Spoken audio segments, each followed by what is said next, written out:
right, guys. Welcome to the Mountain Buff Show. We got Parker Flinton with us today. Yep. And myself. So we've got a good one. What are we going through, Parker? So basically, we're just going through just like a couple different ways to invest in real estate. Yeah. Just different ways, different asset classes, different strategies. Yep. Okay, let's kick it off. So our number one is the generic, very well-known, very typical residential rental properties. So in a nutshell, what could this look like? Yeah, I mean, basically buying single-family homes, condominiums, townhomes, and then just putting a renter in there. Mm-hmm. You know, generally, just like a long-term. Yeah. They pay your mortgage. Yeah. You know, you get a little bit of return on it. It's right. Pretty foolproof. Yeah. Yeah. So this is just tried and true. It's your meat and potatoes, you could say, of investing. Yeah. A couple different ways that this pays people back is you mentioned one already, or a couple already, and that is that the tenant is paying down your mortgage for you. And so, as most people know, in a mortgage, there's two parts. There's the interest part, which you'll never get back. That's just going to the bank. That's how they make their money. But then there's the principal part that the tenant's paying for you that you're then going to get back when you sell in the form of equity. Right. Right. So that is a big way. And I want to emphasize that way because usually when we talk about this type of strategy, people just think of the monthly cash flow. Right. But really that is generally small potatoes compared to the other ways you're going to receive a return. Right. Right. Like if you're to hold on to it for 10, 15 years, like just the amount that they've paid down right there and how much it's appreciated. Right. Like that's a pretty good chunk of money. Yeah. It's going to become, at some point, it's going to become about half of your mortgage is your principal. And so, I don't know, we're talking $500 to $1,000 per month that the tenant's paying down for you compared to $100 in monthly cash flow. Right. So anyway, that's if you're not in the real estate game, you might not know that. You definitely know that landlords make money or owners make money off of the rental difference as far as their mortgage compared to their rent rate, that monthly cash flow. But that's one that most people don't think about. Well, it wouldn't even make sense. Right. I mean, and some people do. Like if they don't care about the cash flow, right there, they'll do it. But I mean, it's kind of just a nice little sweetener on top. Yeah, if it truly was only that monthly cash flow, the first time you have an AC go out, there goes all your profits for the next like 5 years. Right. If you're making $100 a month, you know. So anyway, that's a good one. Tax breaks. As long as you own property, you get certain tax breaks off of depreciation. Do we hit all the main ones we can think about as far as returns? I think as far as returns, I mean, there's... I thought of one. Appreciation. Right? So over time, your house is going to appreciate while your tenant is paying for the holding costs. And one day in the future, you're going to go to sell and boom, realize a bunch of equity. Which I don't recommend selling. Yeah, But if you can make some money off of it and it makes sense, I mean, go for it. But, yeah. People always regret having sold too soon. Like always. Yep, exactly. So as long as it's not digging you a financial hole, try to keep it. Yeah. Try to hang on to it. Yeah. And like we get it. If stuff happens, stuff comes up, life happens. Yeah. You got to sell it. And that is the nice thing. Like if something does come up, get rid of it. Yeah. You got some money out of it. Or a better opportunity pops up. Right? Yeah. Yep. Not just like a hardship or anything, but maybe there's a better investing opportunity. Yeah. So commercial. So pretty similar to residential. You're just working with commercial spaces. And the nice thing that I've noticed with this, even just working in like my previous job, is like when we were there, like we were signing like 5 to 10 year leases of these spaces. So like, wow, that's a long time. So just like the security of it is kind of nice. That is way nice. Right now, I'm trying to replace a tenant, fill a property for that number one that we talked about, the traditional rental. And man, that is my least favorite part of owning properties is tenant turnover. So like you're saying with commercial, you only have to do that every 5 to 10 years. That is amazing. Right. Wow. Okay. Yeah. I mean, and stuff happens, you know. Yeah. Like the business could go out, and then like they could, lose a business. But your average tenant turnover is probably way less. Right. Yeah. This one's tricky. Like if you're trying to get into real estate, I generally don't see people just jumping feet first into a huge commercial building, right? Right. So how do people normally get their start in this? I think it's honestly like they get a lot of their knowledge from doing residential Mhm. first, and then they say, oh, we can take these same principles, Yeah. move those into basically this commercial stuff. Yeah. Because like we're under contract right now on a commercial property. And like I've learned so much just about commercial properties, just Right. in like the buying and selling process, just in the last Yeah. couple months. Because I've been getting asked questions and like, well, I have no idea. So that's where I definitely wouldn't recommend getting into commercial right off the bat. Okay. But that's where I have seen once people Get their feet get wet. their feet wet, they've kind of done it for a long time, they know Yeah. what they're doing, then they can say, okay, yeah, we can jump into this commercial space and Right. run with that. So I would totally agree. It makes a lot more sense if you start in residential, you build your portfolio to, let's say you've got 10 or 15 different houses, they're spread across a city. It could make a lot of sense if you liquidate all of that, sell that whole portfolio off, take all those proceeds and put it under one commercial building roof. So you can just manage way easier your time. The other way I see people getting into this is by syndicating deals. So you might not have the money to be able to buy a multi-million-dollar commercial building, but if you work the deal, you find the deal, you can either raise capital or go get different partners to go in on it with you. And then you can manage the tenants and kind of be the workhorse. Or two, you could try to do a seller finance. I think a lot of commercial buildings sell off of seller finance deals. Yeah. So not one I've been into yet, but it's intriguing. yeah. And that's when like I don't think, and then one thing I want to emphasize, like there's no like in just investing in general, like Mhm. especially with real estate, like I feel like there's no one way that's better than the other. Right. It's just like whatever you're good at, whatever you're comfortable with, Yep. like just roll with that. That's so true. And like your season of life, Right. right? Like you might have time to drive around to a bunch of different properties, but you might get older. And at that point, you've got money and you don't want to be driving around. So maybe commercial makes more sense. I see what you're saying. Yep. Okay. Vacation rentals. What do we got here? This is your bread and butter. I'm getting into it. You're getting into You it. can say I'm getting into it. Yeah. Yeah. So basically you're going to buy a residential property, single family house. Typically, I don't know if I feel comfortable recommending people buying townhomes and converting them. There's a few reasons why, but typically I'd say you're buying a single family home. You're doing some modifications to it, some renovations to it to set it apart from the rest of the competition, make it more desirable, maybe add some amenities. And then the hopes is that the short-term business can generate, 2, 3, 4 times more revenue than a general long-term property would generate. Right. And that is what we're seeing. So rates is actually the rates over the last 2 years, basically. That's actually what forced my hand into figuring out short-term rentals. Oh, really? Yeah. I wanted to keep expanding my portfolio even with high rates, but I couldn't get long-term rentals to cash flow. Right. Because they just don't generate enough revenue to cover these high mortgages right now. Right. So, yeah, we found that short-term rentals can and do, but the catch with that is I think a lot of the other investors over these last 2 years thought and felt the exact same as me, which meant there's a lot of competition now that there wasn't before rates jumped. Yeah. So you just got to be on you cannot go into vacation rentals lighthearted and just kind of like willy-nilly throw up a listing. You will fail. Yeah, that's one thing. Like I've even seen like some people on YouTube. They're like, yeah, like my strategy is, and this was like some people I just randomly stumbled upon. Yeah. Like I don't remember their names or anything, but they're like, yeah, well, like we just leave our old furniture in there, throw it up on Airbnb, Yeah. call it a day.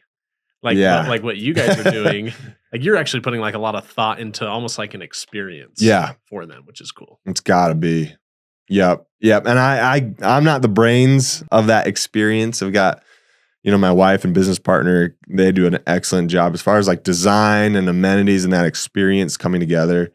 And then I'm the one that kind of puts that together and does the physical work on it. But yeah, they're pretty amazing at that. So anyway, anything else on that? No, I think one thing to realize with vacation rentals, and you've probably seen it too, is like with just like a regular like residential rental, you're going to have a pretty steady and consistent, like if I'm cash flowing $500 a month, I'm going to be pretty much cash flowing $500 a month every single month, month over month, versus like with like an Airbnb or Vrbo vacation rental, you could have a month where it's like, dude, we crushed it. We made 6-7 times what we thought we would. Yep. And then there's also another month where it's like, where is everybody? Yeah. Like, where'd they go? Yeah. So I think that's the one thing to realize. Like, it's almost like the way that I see it, it's almost operated just like a separate business. It really is a business. I totally agree with that, because you've got cleaners coming in that you now have to put on your accounts payable. You've got the lawn guy, the trash people to bring trash cans in and out, right? Like things that you don't normally think about with a long-term rental. You got to be dialed in and be paying somebody or yourself if you're willing to do that. Right. But that's multiple times a week. If you're a successful B&B, you've got multiple, people staying there once a week. So a hot tub cleaner guy. Yeah. You got, like, there's just, I keep thinking of more and more people that you got to pay, and it really does become like a business. But with that said, once you figure that out or for the first time, and you're set up on auto pay, they've got their instructions and they've got your calendar, they know when to come and leave, then it can be pretty streamlined. It's pretty simple. Yeah. Anyway, I don't want to spend we could do a whole nother thing on this, but oh, we totally could. Okay, house flipping. Okay, house flipping. So this one's pretty cool because I feel like we see a lot of this, especially in older parts of the city and stuff like that, which is honestly good to see. It is. We're getting some of that turnover in that city, which is cool. And I guess basically we should dive into the basics of house flipping. So sure. With that being said, you're basically taking like an older rundown home, something that's in distress, needs some work. You can dive full into it. You could do like all the electrical, plumbing, like you could redo everything in that house, drywall, etc. Or you could do just kind of like a lipstick on the pig. Let's paint new carpet. Maybe some new countertops, maybe like just random stuff like that. And I just lost my train of thought. I had no idea. No. There's kind of different like levels of how you could flip. Right.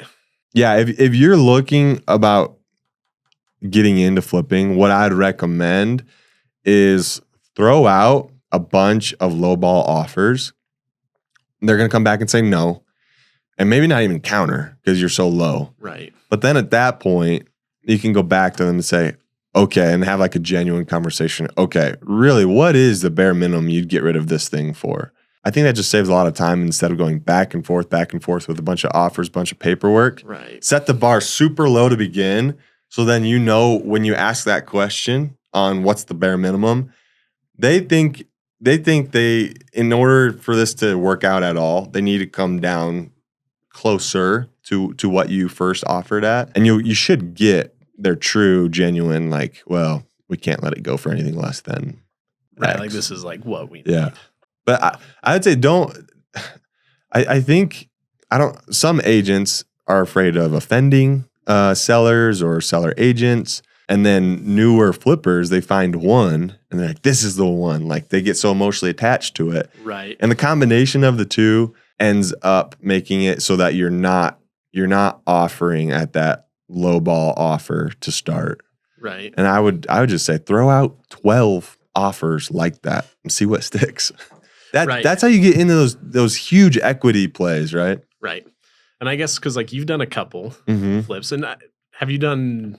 Because I know you did a lot back in Kansas. Yeah, we did I think we did around 6 in Kansas over 3 years. Yeah. And did you guys find all of yours? And I'm going somewhere with this. Like, Good did you guys find all of them on the MLS, or did you find them yourselves? Or yeah, we used a buyer's agent, and we said, hey, this is what we're looking for.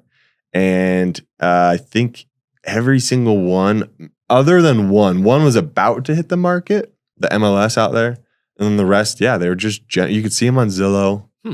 I know there's a lot of creative ways to get good deals, but a lot of people don't understand that those ways require either a ton of time or a ton of money, like in marketing and sending out mailers to thousands of people. Right.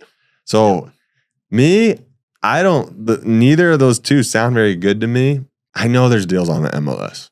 Yeah. You just got to work them and throw out a bunch of offers. Yeah. Yeah. Cause I know that there's like ways to get it through like a wholesaler or like you even find it yourselves without a wholesaler. But that's like you're saying, that's a lot of time. Yeah. It's also a lot of money in marketing and stuff like that. Yeah. I have my own opinion on wholesaling. I think I've shared it with you before. Yeah. I don't know how far into it we want to go, but basically the gist of it is people think buying from wholesalers for a flip is the end all solution. But what I don't really understand is why are they bringing so much of a better deal if they have their own list of thousands of investors that they're marketing to? Why wouldn't they be able to get a higher price, pretty much close to normal MLS list price? Like, why would they leave all this meat on the table if they know out of the thousands of investors they're marketing to, someone's going to take it? Yeah. I just don't think it's as glamorous of a deal or as good of a deal as people think it will be, because it sounds wholesale. I'm buying from a wholesaler. Right. You go to Costco, you buy wholesale bulk items from there. It's cheaper. Right. Yeah. If I'm buying from a wholesaler, there must be $25K of equity in there already, right? Right. Well, no. Why would that wholesaler want to leave that meat on the table? Right. Yeah. Why aren't they doing it? What's the say? Yeah. Why aren't they doing it? Right. Yeah. They want to pocket that $25K if they can. Right. So anyway. Yep. Another day. Yeah. We could dive into that. Each of these really could have their own 30-minute segment. Oh yeah. But, okay. For sure. All right. So this last one we got here, this is a pretty good way to just kind of get started into it. Kind of start building some equity. I'd say the best way to start. Yeah. Yeah. So this is called house hacking. I know some of you guys have heard of this one before, but it's basically like renting out a portion of your house.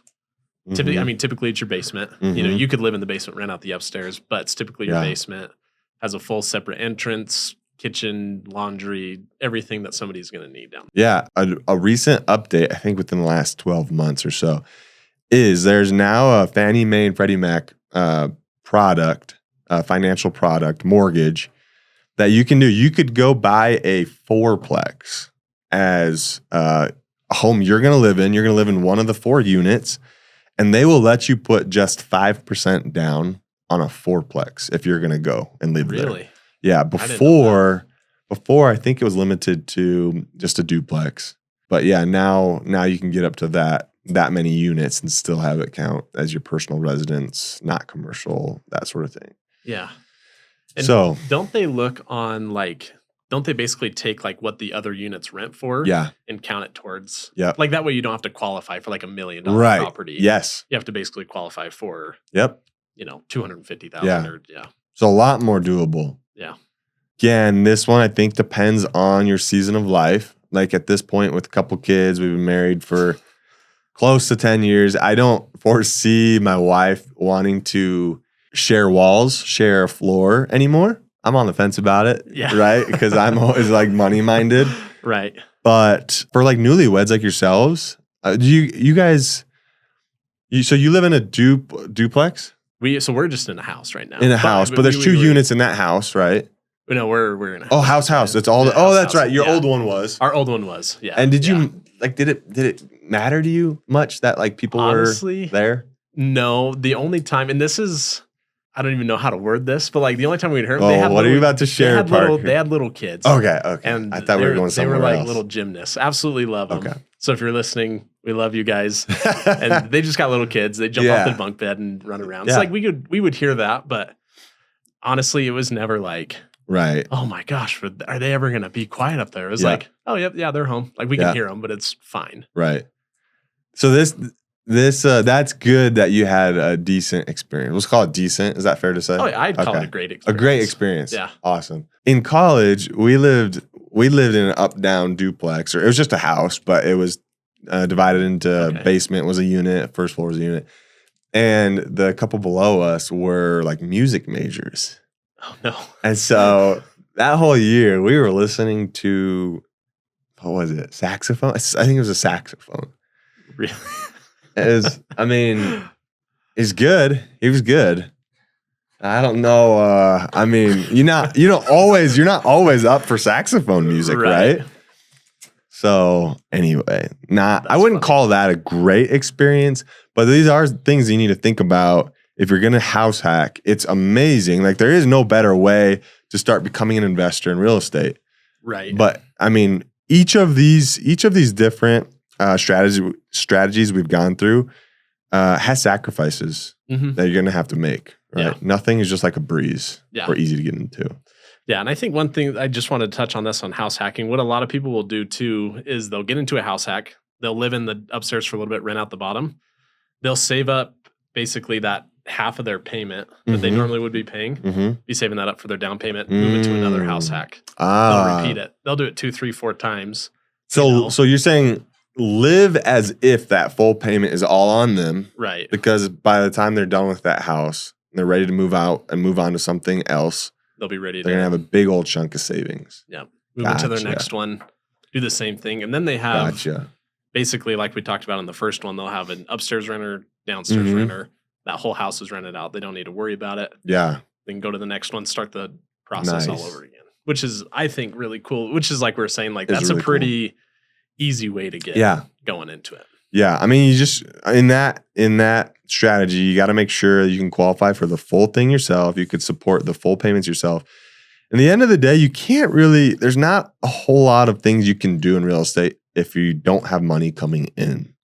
Like house hacking, that requires you have a job that still pays you at least half of the rent in what you were saying, the full amount for the time being, right? Right. So there's no like free lunches here. You got to have money coming in to support these ways to expand said money. Right. So, all right, Parker, bring us home. Any wrap ups here? Any big takeaways? I think one thing is just to get started.